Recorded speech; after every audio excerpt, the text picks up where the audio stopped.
Apa itu sejarah, politik, dan sejarah politik?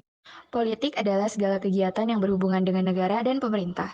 Sejarah adalah istilah yang menggambarkan secara rinci segala aspek kehidupan manusia dalam dimensi waktu. Sejarah politik adalah sejarah yang mengkaji masalah pemerintahan, negara termasuk partai politik, dan kekuasaan atau otoritas. Jenis-jenis sistem politik. Yang pertama, sistem politik liberalisme. Sistem politik liberalisme adalah sebuah sistem pemerintahan yang didasarkan pada prinsip kebebasan individual dan hak asasi manusia. Dalam sistem politik liberalisme, kebebasan individu menjadi prioritas utama dan pemerintah bertugas untuk memastikan bahwa hak asasi manusia dilindungi dan dihormati. Sistem politik liberalisme mempromosikan kebebasan berekspresi, berpikir, beragama, serta hak untuk memiliki properti dan memilih pekerjaan. Yang kedua, sistem politik fasisme. Sistem politik fasisme adalah sebuah sistem pemerintahan yang didasarkan pada prinsip otoritarisme, nasionalisme, dan kekuasaan absolut. Dalam sistem politik fasisme, kepentingan negara diutamakan dan dipandang lebih penting daripada kepentingan individu atau kelompok. Contoh negara yang dikenal dengan sistem politik fasisme adalah Italia pada masa kepemimpinan Benito Mussolini. Selanjutnya yang ketiga ada sistem politik komunisme. Komunisme berasal dari bahasa Latin yaitu komunis yang berarti ideologi yang berkenaan dengan filsafat, politik, sosial, dan ekonomi yang tujuan utamanya menciptakan masyarakat dengan aturan sosial ekonomi berdasarkan kepemilikan bersama, alat produksi, dan tidak adanya kelas sosial, uang, dan negara. Contoh negara-negara yang masih menganut ideologi komunisme hingga saat ini adalah Cina, Kuba, Korea Utara, dan Laos. Yang keempat ada sistem politik monarki. Sistem politik monarki ini adalah sistem pemerintahan yang dipimpin oleh seorang raja atau ratu yang memegang kekuasaan tertinggi di sebuah negara. Sistem politik monarki ini, kepala negara, raja atau ratu tidak dipilih melalui pemilihan umum, melainkan ditentukan oleh garis keturunan. Ada dua jenis sistem politik monarki, di antaranya yang pertama, monarki absolut. Pada monarki absolut ini, raja dan ratu memiliki kekuasaan mutlak dan tidak terbatas dalam memerintah. Jadi, seluruh perkataan serta perintahnya harus selalu dituruti dan dijalankan oleh semua rakyatnya. Yang kedua, monarki konstitusional, di mana kekuasaan raja atau ratu dibatasi oleh konstitusi atau hukum tertulis. Jadi, raja dan ratu dalam bentuk pemerintahan monarki konstitusional hanya bertindak sebagai kepala negara saja, karena kepala pemerintahnya dipimpin oleh seorang perdana menteri. Sistem politik totalitarisme adalah sistem di mana pemerintah atau otoritas politik memiliki kendali yang mutlak atas hampir semua aspek kehidupan masyarakat. Dalam sistem ini, pemerintah menggunakan kekuatan dan kendali yang ekstensif untuk mengendalikan populasi dan mencapai tujuan politiknya. Sistem politik oligarki adalah sistem di mana kekuasaan politik dipegang oleh sekelompok kecil individu yang disebut oligarki.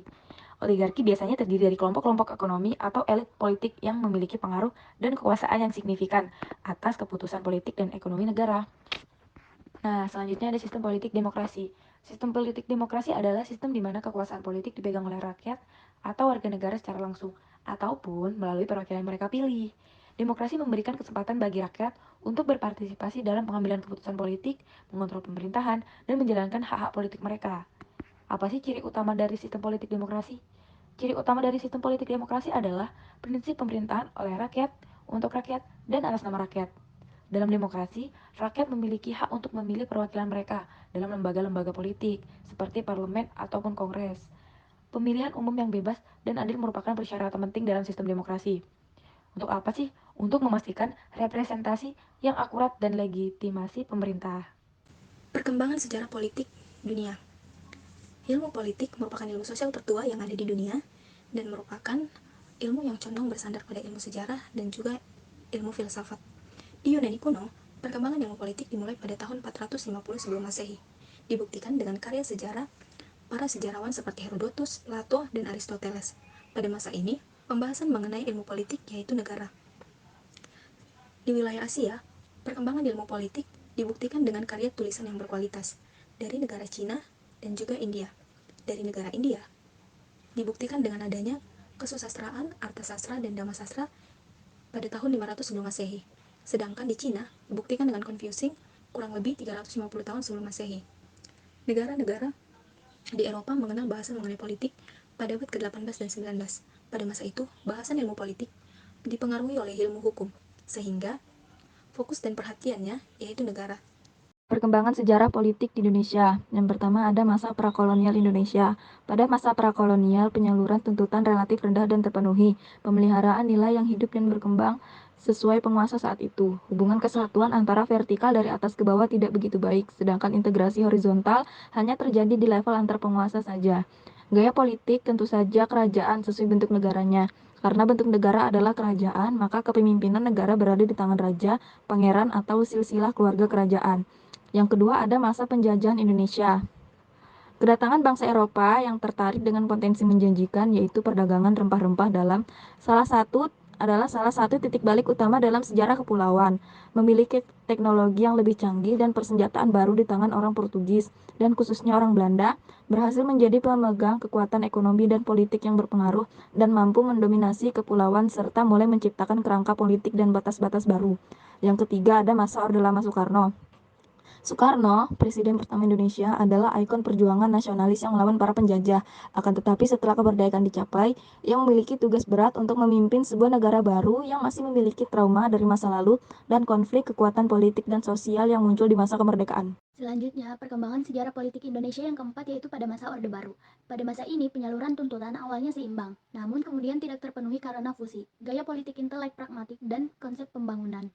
Semua aparat negara pada masa ini sangat loyal kepada pemerintah. Yang kelima, pada masa reformasi sampai sekarang. Pada masa reformasi, penyaluran tuntutan tinggi dan terpenuhi, pemeliharaan nilai penghormatan HAM tinggi, kapabilitas sistem disesuaikan dengan otonomi daerah, integrasi vertikal dua arah, sedangkan integrasi horizontal muncul kebebasan, gaya politik pragmatis, dan kepemimpinan sipil. Oke, selanjutnya itu fungsi dan peran politik. Yang pertama itu ada di sosialisasi politik, proses sosial yang menjadikan seseorang anggota masyarakat memiliki budaya politik kelompoknya dan bersikap serta bertindak sesuai dengan budaya politik tersebut. Yang kedua ada di rekrutmen politik, proses seleksi warga masyarakat untuk menduduki jabatan politik dan administrasi. Yang ketiga, artikulasi kepentingan, proses penentuan kepentingan yang dikehendaki dari sistem politik. Agresi kepentingan, fungsi ini adalah proses perumusan alternatif dengan jalan penggabungan atau penyesuaian yang telah diartikulasikan atau dengan merekrut calon-calon penjabat yang menganut politik kebijaksanaan tertentu.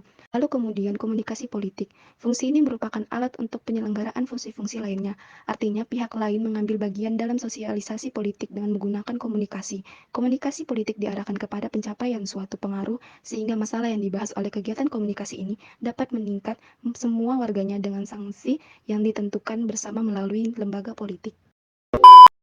History is past politics, politics is present history.